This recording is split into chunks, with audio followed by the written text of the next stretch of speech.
민원련의 미디어 탈곡기 876화를 시작하겠습니다. 네, 안녕하세요. 저는 민원련의 홍보 콘텐츠팀 활동가 김나래입니다.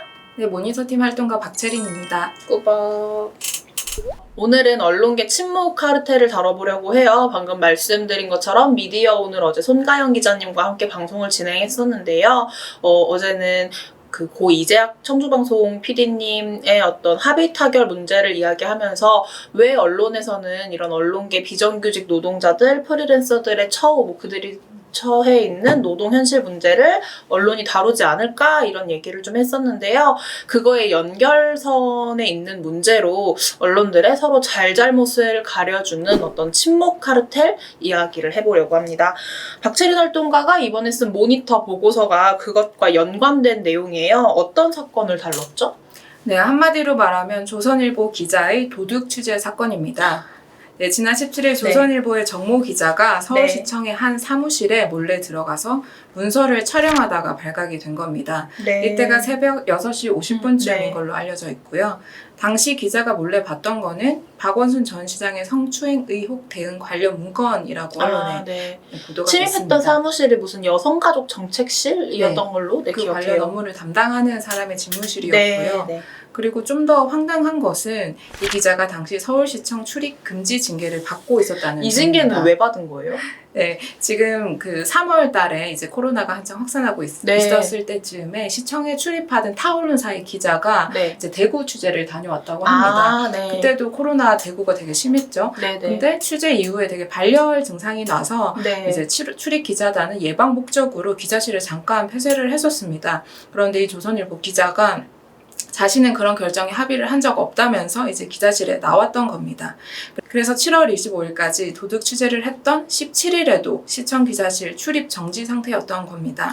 근데 이게 들으니까 더 어이가 없는 게 합의에 자기가 동의한 적 없다고 했는데 그게 우리 국민들의 안전하고 연결되는 지점에 있는 문제인데 나는 합의한 적 없어 하고 나오는 것도 저는 이상하다고 생각을 하고 심지어 그거를 6시 50분 새벽에 들어가서 성추행 의혹 대응 관련 문건을 가져온 게 이게 모르겠어요. 기자정신이라고 옛날에야 그런 얘기 있었잖아요. 어떻게든 일단 빼와 그런 마인드에서 한 건지 그렇습니다. 근데 옛날에는 이런 거를 기자정신이라고 했었는지는 모르겠는데요. 일단은 기자라면은 코로나19 확산 방지에 확산을 방지해야 된다 기사도 많이 써왔고 이것을 누구보다 좀 더 잘 지켜야 할 사람인데 이런 일을 저질렀던 거고요. 그리고 시청 사무실에 몰래 들어가서 문서를 촬영한 거는 분명한 범죄 행위입니다. 그래서 이런 사건을 가지고 굳이 언론 윤리를 말할 필요도 저는 개인적으로 없다고 생각을 합니다. 범법 행위죠, 어떻게 보면. 네, 그래서 현재 서울시는 해당 기자를 고발한 상태이고요. 이번 일로 조선일보는 기자단 최고 수위 징계인 제명 결정을 받았습니다. 되게 충격적인 사건이에요. 제가 봤을 때는. 왜냐면 이게 취재를 명목으로 해서 어쨌거나 사무실에 몰래 무단 침입을 한 것이고 거기서 뭔가 어쨌거나 그 내부 사무실에 중요한 문건을 빼가려고 한 건데 이게 그러니까 말 그대로 도둑질했다라고 해도 저는 과언이 아니라고 생각하거든요. 근데 더 문제는 뭐냐면 저희 오늘 주제랑 맞는 말로 그러니까 이게 보도가 없어요. 그러니까 저도 처음에 이거 기억하는 게 저희 그날 방송할 때 어떤 시민분이 뉴스 보셨냐고 그런 도둑 취재를 했다더라 해서 그게 뭐지 하고 찾아보니까 기사 한 건 나오는 거예요. 그날 기준으로 보니까. 제가 그때 봤던 기사가 미디어 오늘 기사였거든요. 과연 기사가 몇 건 나왔는지 좀 설명해 주시면 좋겠어요. 네, 이 사건이 최초 보도된 게 7월 24일입니다. 저희는 종일신문은 28일치까지, 방송사 저녁 종합뉴스는 27일까지 살펴봤는데요. 저희 민원연이 보고 있는 6개 종합일간지, 2개 경제일간지를 모니터한 결과 이 사건을 지면에 실은 신문사는 단 한 군데도 없었습니다. 동아일보, 조선일보, 한국일보는 온라인 기사조차 없었습니다. 방송사의 경우에는 MBC와 JTBC만 저녁 종합뉴스에서 다뤘습니다. 1등 신문을 자처하는 언론사의 기자가 서울시청을 새벽에 몰래 들어가서 도둑 취재를 한 사건을 언론사들은 과연 보도 가치가 없다고 본 걸까요? 아니면 동종업계 사람들을 보호하기 위해 다 같이 침묵을 선택한 걸까요? 의문스럽습니다. 네, 저 같은 경우에는 이게 보도 가치가 없다라는 생각이 전 전혀 들지 않거든요. 왜냐면 어쨌거나 그렇죠. 말씀하신 대로 우리나라의 1등 신문을 자처하는 조선일보에서 취재를 이런 식으로 해왔다라는 거를 보여주는 굉장히 단적인 나쁜 사례이기 때문에 전 보도할 가치가 굉장히 충분하다고 생각해요. 왜 이런 식으로 조선일보가 취재한다라는 거를 저는 당연히 좀 시민들한테 알려야 한다라는 생각이 들었는데 되게 놀랐어요, 실은. 놀랐고. 근데 체리님 보고서를 제가 좀 지금 살펴봤어요. 근데 살펴보니까 이런 취재가 이번이 처음이 아니라고 해요. 저는 잊고 있었는데 2018년도에도 비슷한 사건이 하나 있었다고요. 네, 드루킹 댓글 조작 사건 많은 분들이 기억하고 계실 텐데요. 네, 2017년 대선 당시에 포털 사이트 댓글 순위를 조작한 사건입니다. 현재도 관련 재판이 진행 중이죠. 이와 관련해 2018년 도둑 취재 사건이 있었습니다. 이때도. 네. TV조선의 한 기자가 드루킹 김동원 씨와 연관된 출판사에 무단 침입해서 태블릿 PC, USB 등을 훔친 혐의로 불구속 입건돼 수사를 받았습니다. 네. 이때 당시 경찰이 조선일보 TV조선 사옥을 압수수색하려고 했지만 TV조선 기자들이 언론 자유 침해를 주장하면서 반발해 압수수색 영장은 집행되지 못했습니다. 네. 검찰도 황당한 결론을 내렸는데요. 공익적 목적이었고 태블릿 PC와 USB 등은 곧바로 돌려줬기 때문에 기자를 불기소 처분했습니다.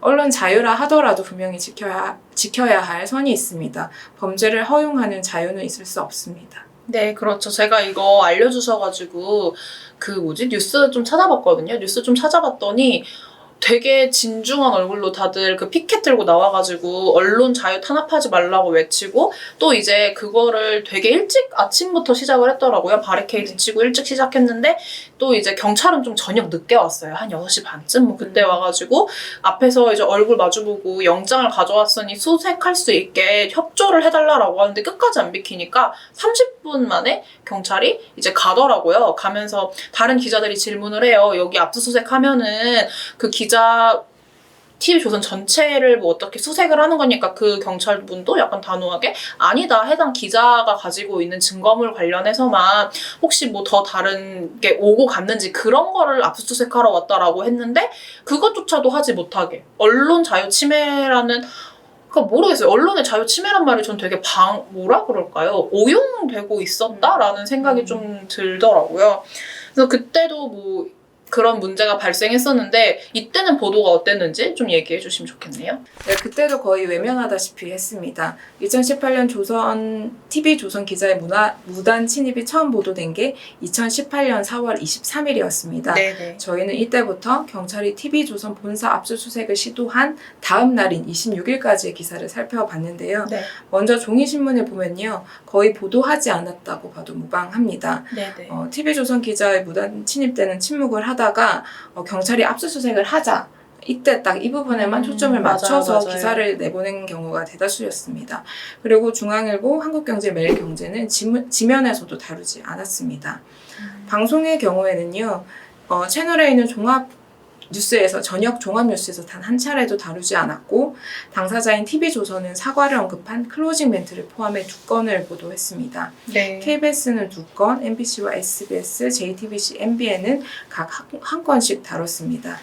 최근에 발생한 조선일보 기자의 도둑 취재 행태에 대해 비슷하다고 볼 수 있습니다. 네, 그러네요. 그 당시에도 그렇게 뭔가 언론에서 이 문제를 집중적으로 잘못됐다라고 조명한다기보다는 그냥 압수수색했다. 요때만 딱 반짝 그 단건 보도로 해가지고 좀 나왔던 것 같아요. 그러니까 언론계에서 벌어지는 범법 행위에 저는 좀 더 엄격해야 된다라고 생각해요. 왜냐면 이게 언론 신뢰도랑도 굉장히 밀접한 연관이 있다는 생각을 하거든요. 그리고 저는 이거 좀 생각했을 때 이런 범법 행위 저질러도 특종만 잡으면 된다라고 생각을 하는 거라고 봐요. 저는 그렇지 않을까라는 생각이 드는데 아무리 특종이 좋다고 하더라도 지켜야 할 선이 있는 거잖아요. 네, 체리님이 말한 것처럼 분명히 기자들도 이런 문제적인 상황에 대해서 대비해서 취재 윤리나 뭐 그런 가이드라인을 만들어놨을 것 같거든요. 네, 과거에도 그런 불법적인 행위들이 많았기 때문에 가이드라인을 만들어 뒀는데요. 네네. 한국기자협회 윤리 강령 및 실천 요강 사항 정당한 정보 수집에 따르면요.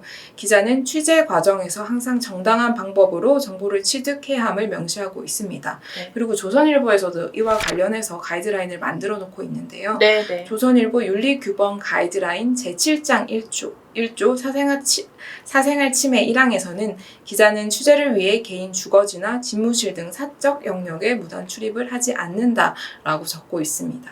네, 그렇습니다. 2018년 당시 TV조선 기자 같은 경우에는 또 이제 기사 보니까 수습 기자더라고요, 당시에. 근데 뭐 그분이야 무죄를 당시에 선고받은 거나 마찬가지인데 그래도 올해 뭐 지금 징계가 내려졌습니다. 앞에서 말씀해주신 것처럼 그 기자는 이제 퇴출당했죠. 기자단에서 퇴출당하고 조선일보 자체가 서울시에 이제 1년간 제명돼서 나오지를 못하는데 제가 이게 궁금한 거예요. 이 징계가 어느 정도의 수위일까? 과연 진짜 타격이 있을까 궁금해서 주변 기자인 친구들한테 좀 물어봤더니 진짜 진지하게 앞으로 1년 동안 서울시에서 나오는 중대 발표를 미리 알지 못해서 좀 큰 타격을 입을 거다. 뭐 아무리 조선일보가 그동안 서울시를 취재원으로 해가지고 나왔던 뭐 보도가 많았건 적었건 알고 안 쓰는 거랑 모르고 못 쓰는 건 다른 문제잖아요. 그래서 굉장히 큰 타격을 입을 거다 진지하게 얘기를 해주더라고요. 그리고 연결선 상에서 일반 시민은 이제 기자들이 이렇게 잘못을 저질러서 징계를 받는 경우 이런 거 보도를 많이 못 보실 거란 말이에요. 왜냐면 저만 하더라도 그때 시청자분이 알려주셔서 찾아보니 미디어 오늘 기사만 좀 찾아볼 수 있었거든요.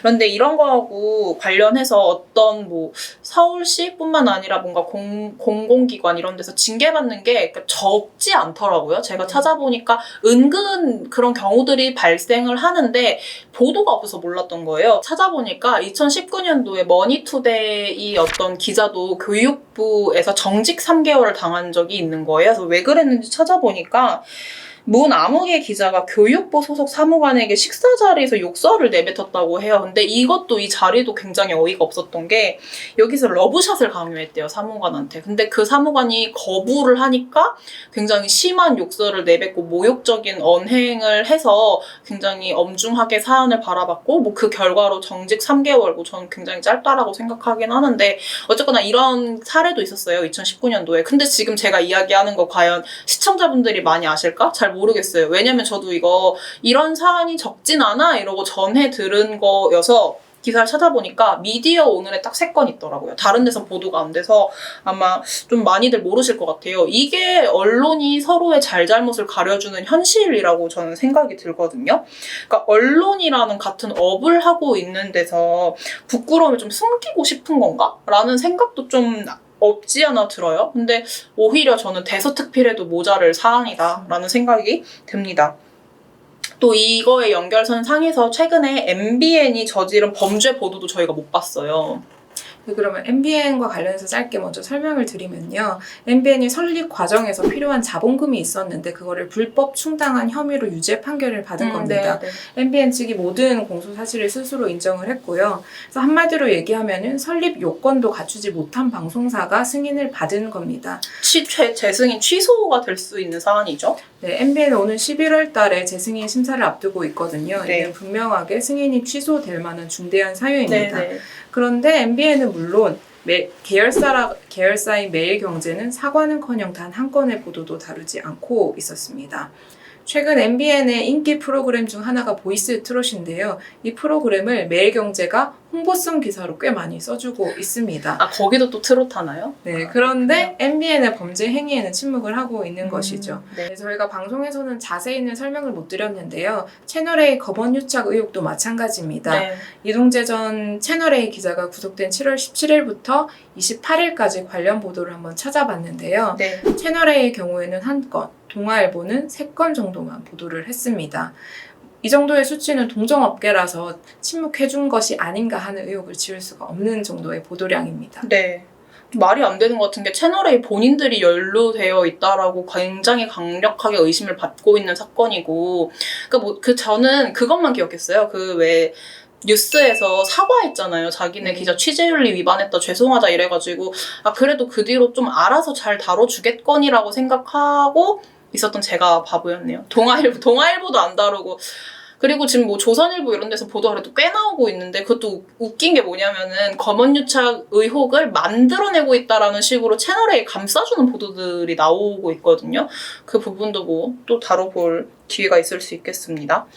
네, 지금 뭐 쭉 이렇게 진행을 하다 보니까 언론들이 얼마나 서로의 잘못에 대해서 가려주고 보도를 하고 있는지 좀 알 수 있었어요. 근데 이거랑 너무 극명하게 저희가 실은 제가 여기 한 입사하고 얼마 안 돼서부터니까 5월쯤부터 정의연 관련해서 정말 시민단체 문맥 때리는 보도는 진짜 쏟아져 내렸잖아요. 그거랑 좀 비교해서 볼 수 있을 것 같아요. 네, 맞습니다. 오보 사태라고 할 수 있는데요. 맞아요. 정의연 사태라고 하면 안 된다고 저희는 개인적으로 생각해요. 이거는 정의연 사태라기보다는 정의연에 대한 언론 오보 사태라고 해야 보다 더 적확하게 맞지 않을까 생각이 듭니다. 네, 지금 현재에도 정의기억연대 회계 부정 의혹과 관련된 언론 보도에 대한 정정 및 반론 보도가 이어지고 있습니다. 네. 언론이 대서특필했던 기사가 사실 확인도 거치지 않은 채 무분별하게 보도됐다는 점이 이제야 드러나고 있는 건데요. 네. 앞서 언론의 비윤리적인 범죄 행위나 유죄 판결에 침묵했던 조선일보, 중앙일보를 포함해서 네. 5개 매체 기사가 언론 중재위 조정을 거쳐서 삭제되기도 했고요. 정정, 반로 보도문도 계속 게재되고 있습니다. 그러니까 이거 전에 조선이 활동가랑 한번 얘기를 저희 거에 이제 저희가 조선일보 언론중재위원회 가가지고 어떤 이제 판결이라고 할까요? 그거를 받았는지 얘기하면서 정의연 얘기를 뒤에 살짝 했는데 네. 말씀하신 것처럼 정의연 홈페이지를 들어가서 우리가 반론 보도 이런 걸 요청했고 언론중재위원회 결과 이런 뭐 반론 보도라든지 정정 보도를 싣고 있다라고 하는데 실질적으로는 그 문제 관련해서 다룬 언론이 또 없기 때문에 시민분들은 지금 현재 그 기사들이 잘못했다라는 건 알지 못하시고 그냥 정의연 잘못했었지라고 잊혀져 갈 거란 말이에요. 이것도 굉장히 큰 문제이지 않을까 그런 생각이 듭니다. 네, 정의연 사태와 관련해서는 이제 비판받을 지점은 분명히 있다고 그쵸. 생각을 하는데요. 그러니까 더 앞으로는 그런 일을 막기 위해서라도 제대로 보도를 하고 제대로 네. 비판을 해야 합니다. 이 부분을 기억해야 할 것 같습니다. 네, 그렇습니다. 오늘 이렇게 체리님과 숨가쁘게 방송을 진행해 봤는데요. 지금 실은 빨리 제가 편집하러 올라가야 돼서 오늘 방송 빨리 끝내주세요 라고 했는데 네, 어떻게 뭐 그래도 할 이야기는 다 한 것 같아요. 체리님, 저희 다음에 언제 또 볼 수 있죠? 되게 오랜만에 나온 거거든요. 그래서 다음에 또 어떤 보고서로 만날 수 있을지 쓰고 있는 거 있으세요? 당장은 쓰고 있는 건 없는데요. 쓰고 싶은 거는 많이 있으니까 곧 빨리 찾아오도록 하겠습니다. 좋습니다. 좋습니다. 조만간 체리님과 또 다시 한번 미디어 탈곡기 방송 진행해 보도록 하겠습니다. 오늘은 그러면 좀 오랜만에 저희가 초대 손님 모시느라 매번 눈치 봐서 제가 댓글을 못 읽어가지고 댓글 좀 읽고 마무리하도록 하겠습니다. 오늘 읽어드릴 댓글은 저희 지난주 외전으로 찾아뵌 방송이었죠. 조국 단독기사 절반은 검찰이 썼다. 당시 검찰발 단독보도 채널A 1위 이동재 기자는? 이런 내용이었는데 이게 갑자기 민원련을 출처로 해가지고 자꾸 잘못된 정보가 쏟아져서 급하게 방송 찍었던 거예요. 근데 또 제가 좋으면서도 서운하게 이 방송을 조회수가 가장 최근 것 중에 높다는 점. 1000을 넘진 못했지만 700몇 분 보셨더라고요. 댓글 제가 먼저 읽어보겠습니다. 던피케이님, 디테일한 확인 감사드립니다. 일개 기자의 문제가 아닌 채널A 전체의 문제인 거죠. 고생해주시는 민원련 모든 활동가 여러분 감사드립니다. 해주셨어요. 아닙니다. 저희야말로 이렇게 뭔가 저희 출처로 돼서 잘못된 보도들이 쏟아지는데 이렇게 확인 같이 해주셔서 너무 감사드립니다. 네, 투어웨이브 박미정님은요. 역시 민원연 좋은 보고서 많이 써주셔서 고맙습니다. 늘 응원해요. 더위에 건강 조심하세요. 라고 달아주셨습니다. 네, 그리고 뭐 저희 되게 수고했다라고 고맙다라는 댓글 많이 달아주셨어요. 송투석인가님, 겨울가을님, 언론은 사회양님은 제 얼굴 처음 본다고 네, 저 요새 방송 진행하고 있습니다. 아직 부족하지만 많이 봐주시고요. 평화경제님도 고맙습니다. 뭐 이렇게 달아주시고 세희망조타님도 읽어드릴까요? 민원연의 신뢰도는 갈수록 높아만 갑니다. 화이팅! 하고 달아주셨습니다. 네, 감사합니다. 그리고 제가 PK님 잘 봤습니다. 뭐 김원경 공동대표님 빠지고 김나래 활동가 진행에 보는 제가 되려 어색했습니다. 그러니까 저도 아직 어색합니다.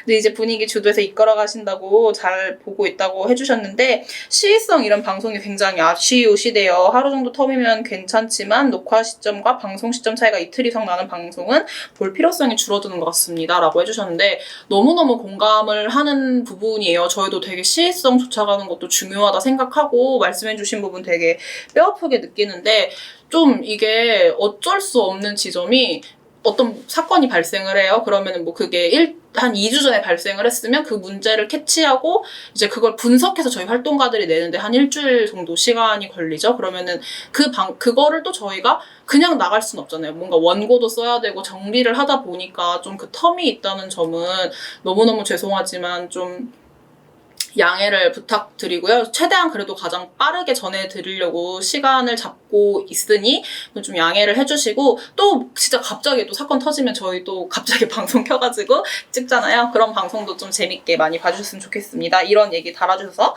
너무너무 감사드립니다. 네, 오늘 방송 여기서 마무리하고요. 저희 내일은 금요일 방송이죠. 박진솔 활동가와 불금의 종편 모하니로 돌아오겠습니다.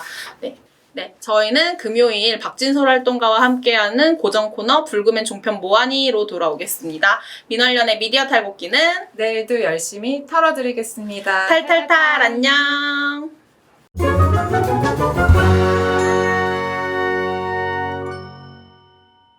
민월련의 미디어 탈곡기는 내일도 탈탈탈 맞나요?